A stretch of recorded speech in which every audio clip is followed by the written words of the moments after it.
Your second problem for ellipse, it says find the foci of the ellipse. Remember, that's plural for focus points, and that's always on your major axes, and they give you an equation. So sometimes this can be confusing, but if you can remember that an ellipse always equals 1, the way you would solve this is you want this to equal 1. So what do you have to divide by for this to equal 1? So 225 divided by 225 will give you 1. Boom. So we're going to divide everything by 225. And the point of that is because you need 1 here. So 1 equals, and you may be thinking 9 225ths, how the heck do you do that? Well, you know it's going to be in the denominator, the number. 9 goes into 225 25 times, and 25 goes into 225 9 times. So it really is 1/25 for that, but you don't need to put the 1 there. And now that's in the form for an ellipse.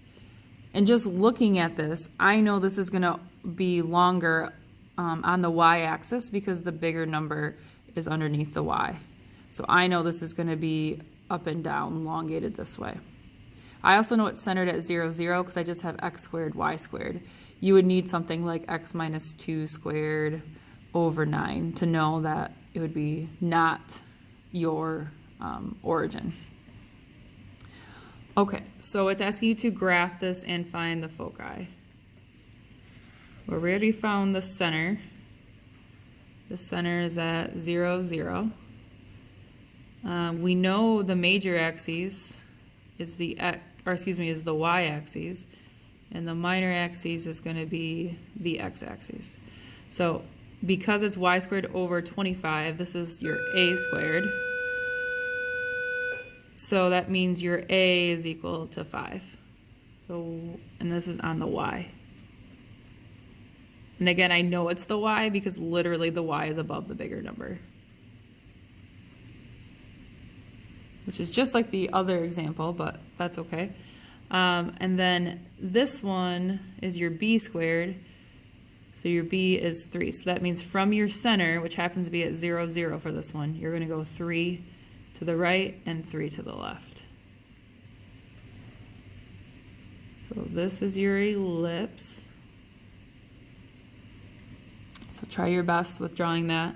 The length of your major axes is 5 plus 5, so that's 10 units. The length of your minor axes is 3 plus 3, so that's 6 units. Now, it doesn't ask for vertices, but I'm just going to do it for the sake of you knowing what those are. So your vertices are always on your major axes. So that looks like it's going to be 0, 5, and 0, negative 5. Your co-vertices will be on your minor, and for this case, it's going to be the x-axis because it's the smaller one. So that is going to be 3, 0, and negative 3, 0. Just be careful with your points. I know you know how to plot points, but slow down and make sure you're writing your x and your y in the right order when you do this. All right, so you have everything other than your foci. So that comes from the a squared minus b squared equals c squared.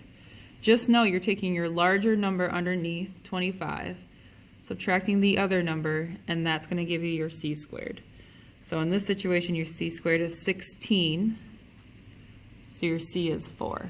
That doesn't mean your foci is at 4. That means that your foci are 4 units away from your center. So in this case, it is 4 because my center is at 0, 0. But it's only in the major axes, 1, 2, 3, 4. So that's one focus point. 1, 2, 3, 4. There's another focus point. So our foci is at 0, 4, and 0, negative 4. And keep in mind, your focus point or your foci will always be on the major axes, and they'll be inside the ellipse. And I believe that is everything you need for this problem.